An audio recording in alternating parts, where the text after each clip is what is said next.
Mình xin chào tất cả các bạn. Video hôm nay mình xin chia sẻ đến với các bạn cách trồng bắp nữ hoàng đỏ trong chậu trên sân thượng. Thì đây là một giống bắp trái cây có nhiều chất dinh dưỡng tốt cho sức khỏe. Các bạn có thể ăn sống hoặc là nấu chín đều được. Thường thì mình thấy người ta hay ăn sống chứ ít ai nấu chín các bạn ha. Nhưng khi mình trồng bắp nữ hoàng này ở trên vườn nhà mình đó các bạn, lúc trái còn non thì mình đem đi ăn sống thì mình thấy nó có vị giòn ngọt, rất là thơm. Nhưng khi mình ăn không hết đó các bạn, trái bắp nó hơi già một chút xíu á, thì mình đem đi luộc hoặc là mình nấu chè thì mình thấy nó cũng dẻo giống y như bắp nếp Việt Nam mình vậy đó các bạn. Thì cách trồng bắp nữ hoàng đỏ này nó cũng rất là đơn giản, chỉ cần mất khoảng 50 đến 60 ngày thì mình đã có bắp để thu hoạch rồi. Rồi bây giờ thì mời các bạn cùng với mình bắt tay vào trồng bắp nữ hoàng đỏ này luôn nha. Cách ươm hạt bắp thì mình cũng có chia sẻ trong video cách ươm hạt không cần đất rồi. Mình sẽ để link cách ươm hạt ở dưới phần mô tả nha. Nếu như bạn nào chưa biết cách ươm hạt thì xem lại video đó giúp mình. Đây là một chậu đất sau khi mình thu hoạch cà chua xong. Thì sau một vụ cà chua dài thì đất trong chậu đã chai cứng, không còn tơi xốp nữa, chất dinh dưỡng trong chậu đã cạn kiệt.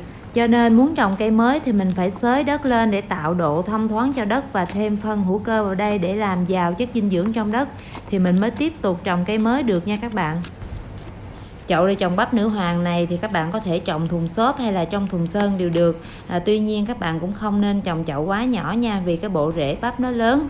Để trong suốt quá trình lớn lên và phát triển của cây bắp, cây không bị thiếu đất ăn thì các bạn nên chọn chậu có dung tích là 20 lít tương đương với một thùng sơn. Hoặc là các bạn có thể trồng chậu càng to thì càng tốt nha các bạn. Như hôm nay mình không có chậu nhỏ thì mình dùng ở đây là thùng có dung tích là 200 lít. Một thùng to này thì mình sẽ trồng 3 đến 4 cây nha. Rồi bây giờ thì mình đi trộn đất để trồng bắp. Đầu tiên thì mình cho vào trong chậu là 50% đất thịt hay còn gọi là đất vườn. Để tạo độ xốp cho đất thì mình thêm vào đây là xơ dừa hoặc là mùng dừa đã qua xử lý. Các bạn lưu ý giúp mình, khi các bạn dùng xơ dừa hoặc là mùng dừa để trồng cây thì phải chọn cái loại đã qua xử lý chát nha các bạn. Rồi mình thêm vào đây là tro trấu ngoài tạo độ xốp ra thì nó cũng giúp tăng kali cho đất, làm cho cây ăn trái dễ ra hoa và đậu được nhiều trái hơn. Rồi bây giờ mình trộn đất lên, mình trộn sâu xuống tuốt bên dưới luôn nha các bạn, để cho cái phần đất chai cứng ở bên dưới đó nó được trộn lẫn với xơ dừa và tro trấu, làm cho cái đất chai cứng của mình được tơi xốp trở lại. Cách trộn đất này thì các bạn không cần theo một công thức nào hết, các bạn thêm xơ dừa tro trấu vào trong đất sao cho mà cảm giác cái đất nó tơi xốp là được rồi đó nha các bạn. Rồi sau khi trộn đất xong thì cái lớp trên cùng này mình sẽ cho phân hữu cơ. Phân hữu cơ thì các bạn có thể cho phân gà, phân bò hoặc là phân trùng quế đều được. Hôm nay thì mình dùng ở đây là phân bò. Cái lớp phân bò này thì mình không có trộn sâu xuống dưới, mình chỉ trộn ở phía trên thôi. Mình trộn ở phía trên như vậy đó các bạn, thì khi mình trồng cây bắp vô thì cái bộ rễ bắp nó tiếp xúc gần hơn với phân hữu cơ, nó làm cho cái cây bắp mình nhanh tốt hơn nha. Sau khi trộn xong rồi thì mình dàn cho cái mặt đất trong chậu được bằng phẳng ra, rồi mình tiến hành trồng cây con vào nha các bạn.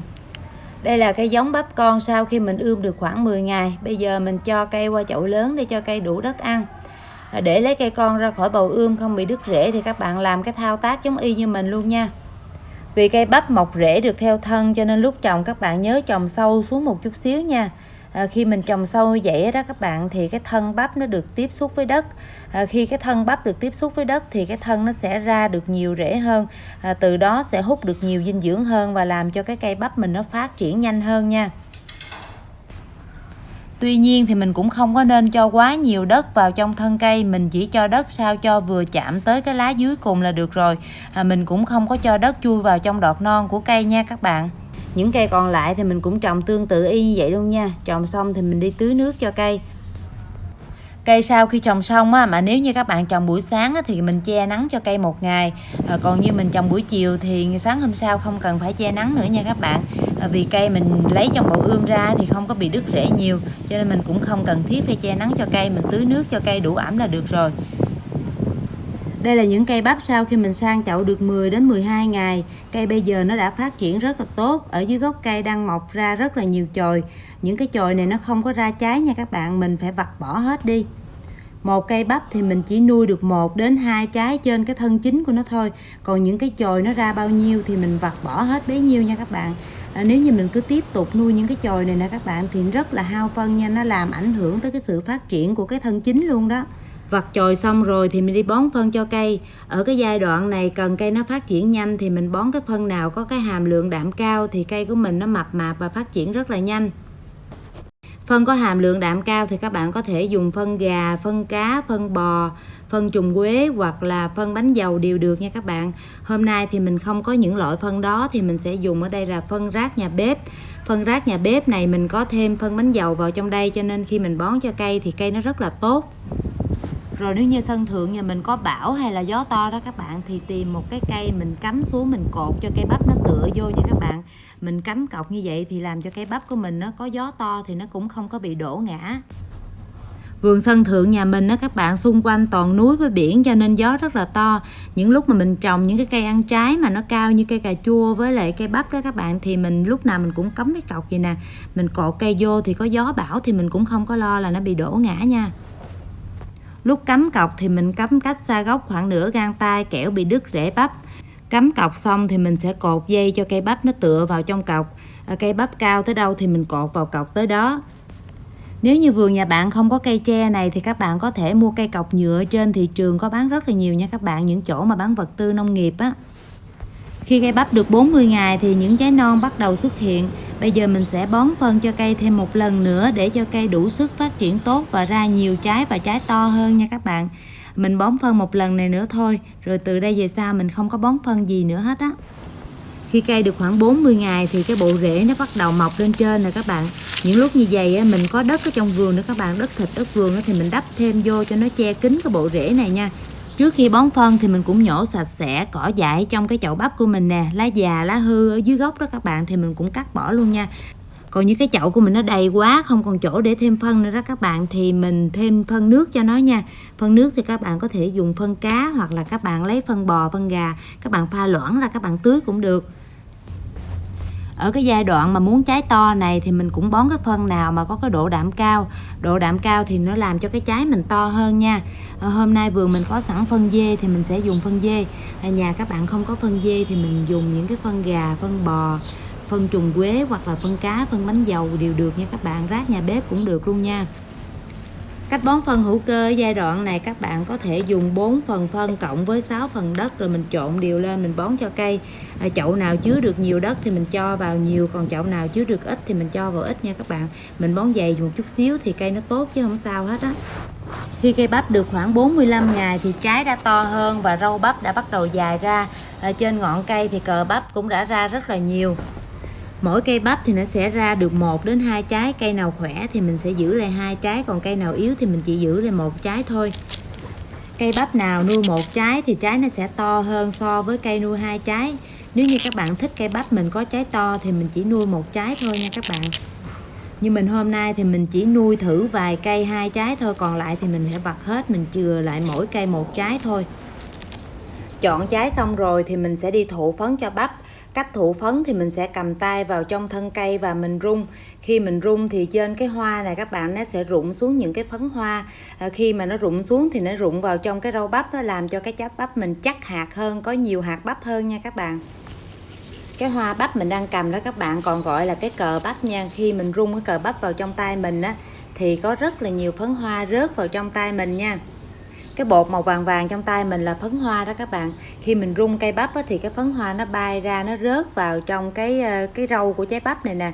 Thì làm cho cái trái bắp mình nó có nhiều hạt hơn nha, nó không có bị thưa hạt nha các bạn. Bắp thì có trái ra trước, có trái ra sau. Trái nào mọc râu trước thì mình mới thụ được, còn những cái trái chưa mọc râu thì mình chưa có thụ được. Mỗi lần lên tưới cây thì mình lại rung lắc cây, mình cứ làm như vậy cho đến khi mà trái non không còn ra nữa thì thôi nha các bạn. Đây là những cây bắp sau khi trồng được 50 đến 55 ngày. Những trái bắp này thì chuẩn bị thu hoạch được rồi. Để kiểm tra coi bắp thu hoạch được chưa thì mình sẽ nhìn vào rau bắp. Như trái bắp mình đang cầm trên tay đây có cái râu màu vàng hơi đậm, cái da còn xanh mướt như vậy thì cái trái nó còn non. Còn như trái bắp này thì đã đạt rồi nè các bạn. Cái râu của nó khô rồi ha, nó chuyển sang màu tím đậm rồi nè. Đừng có để nó lâu hơn thì cái trái bắp của mình nó sẽ bị già, ăn nó sẽ không ngon nha các bạn. Nếu như các bạn thích ăn bắp non, ăn sống thì mình sẽ ăn lúc trái bắp còn non. Còn như các bạn thích ăn bắp nấu chè hay là bắp hấp, bắp luộc thì các bạn để cho cái rau nó khô, nó chuyển sang màu tím đậm như vậy nè thì mình ăn trái bắp nó sẽ dẻo hơn. Nếu như các bạn trồng bắp mà không có nhớ ngày hoặc là không có biết cách nhìn rau bắp như mình á thì các bạn hãy chọn trái nào to nhất và tét ra một chút xíu vỏ phía trên cái đuôi bắp đó các bạn, cho nó lộ ra khoảng 5-6 hạt thôi. Rồi mình kiểm tra coi nó hạt có đạt chưa. Nếu như hạt đạt rồi thì mình thu hoạch luôn, còn như đạt còn non thì mình lắp cái lớp vỏ đó lại và mình lại tiếp tục chăm. Cái giai đoạn này thì mình thăm thường xuyên nha các bạn. Cái trái bắp nó rất là nhanh già, nếu như mình để cái trái bắp nó già quá ngày thì ăn sẽ không còn ngon nữa nha các bạn. Bắp nữ hoàng đỏ này thì mình thấy có hai loại, một loại của Thái và một loại của công ty Nova. Năm nay thì mình trồng cái loại của Thái, hồi năm trước thì mình trồng cái loại của công ty Nova. Mình thấy cái loại của Thái này nó có nhiều bột, khi mình luộc lên thì nó dẻo giống như bắp nếp Việt Nam mình vậy đó. Còn cái loại của công ty Nova thì nó không có bột, nó chỉ có giòn thôi. Còn đây là giống bắp nữ hoàng đỏ của công ty Nova mà mình trồng hồi năm rồi nè các bạn. Cái trái nó rất là đẹp luôn, màu sắc nó cũng đẹp hơn trái bắp Thái rất là nhiều. Khi mình bẻ bên trong ra thì bên trong nó rỗng ruột và nó có kèm theo một cái dây như vậy nè. Còn trái bắp Thái thì nó không có như vậy nha các bạn, trái bắp Thái nó đặc ruột. Còn bên trong ruột của trái bắp Nova thì nó giòn mà có màu vàng nhạt, còn trái bắp Thái thì nó có màu trắng và nó có nhiều bột. Nếu như các bạn thích ăn giòn ngọt thì nên chọn bắp Nova, còn nếu như các bạn thích ăn dẻo ngọt thì nên chọn bắp Thái nha. Thường thì mình thấy ăn sống thì mình nên chọn bắp Nova sẽ ngon hơn, còn nấu chín thì mình sẽ chọn bắp Thái. Cách ăn sống của hai loại bắp này thì mình sẽ cho vào ngăn mát tủ lạnh hoặc là mình sẽ ướp đá như dưới này rồi mình ăn trực tiếp như một loại trái cây. Đây là bên trong của trái bắp Thái nè các bạn, nhìn nó không đẹp bằng trái bắp Nova ha. Khi mình ăn sống cả hai loại bắp này thì mình thấy trái bắp Nova nó ngon hơn trái bắp Thái rất là nhiều. Trái bắp Nova nó giòn hơn, nó ngọt và nó có mùi thơm hơn. Còn như trái bắp Thái này khi mình ăn thì mình thấy nó có nhiều bột cho nên mình không có thích ăn trái bắp Thái này còn sống ha các bạn, mình sẽ đem đi luộc nha. Cách luộc bắp này thì mình sẽ cho bắp vào nồi và mình cho nước ngập trái bắp mình bắt lên mình nấu. Nếu như các bạn muốn lấy nước bắp này để uống cho mát thì mình không có cho muối vào trong cái nồi bắp luộc này. Còn nếu như các bạn muốn ăn cho trái bắp nó đậm đà thì mình sẽ cho thêm muối vào luộc trong trái bắp này nha các bạn. Sau khi luộc được khoảng hơn 30 phút thì mình thấy trái bắp nó đã mềm rồi. Bây giờ mình vớt bắp ra. Bắp Thái này sau khi luộc xong thì trái nào già thì nó vẫn giữ y cái màu tím như vậy nha các bạn, còn những trái non thì nó có phai màu chút xíu. Bắp này nó có vị ngọt sẵn rồi cho nên lúc luộc các bạn chỉ cho thêm một chút xíu muối cho đậm đà thôi chứ cũng không cần phải cho thêm đường nha. Còn đây là nước luộc bắp mình giữ lại uống cho nó mát. Lúc luộc bắp mình không có cho muối thì cái nước luộc bắp của mình nó có cái vị ngọt nhẹ. Nếu như các bạn uống nó đậm đà hơn thì mình cho thêm vào trong cái nồi nước luộc bắp mình một cục đường phèn để khi mình uống nó có vị ngọt ngon hơn nha các bạn. Video tiếp theo thì mình chia sẻ với các bạn cách trồng dưa lê Hàn Quốc trong chậu trên sân thượng. Một giống dưa lê cực kỳ sai quả, rất là ngon, đặc biệt là dễ trồng, dễ chăm, ai cũng có thể trồng được. Để tiện xem những video tiếp theo thì các bạn nhớ nhấn đăng ký kênh để khi mình ra video mới thì các bạn là người đầu tiên xem video. Rồi video của mình tới đây cũng dài rồi, mình xin tạm dừng video tại đây. Mình hy vọng là các bạn sẽ thích video hôm nay cũng như là thích cách chia sẻ của mình. Nếu như các bạn thấy thích video hôm nay thì đừng quên cho mình xin một like, đăng ký kênh cũng như là chia sẻ ủng hộ mình nha các bạn. Rồi trong những video tới đó các bạn thích mình chia sẻ về cách trồng và chăm sóc cây gì thì hãy nói cho mình biết ở dưới phần bình luận nha. Mọi ý kiến đóng góp và thắc mắc của các bạn thì mình sẽ dành thời gian sớm nhất để trả lời. Mình xin cảm ơn tất cả các bạn đã dành thời gian xem hết video. Hẹn gặp lại các bạn trong những video mới hay hơn nha.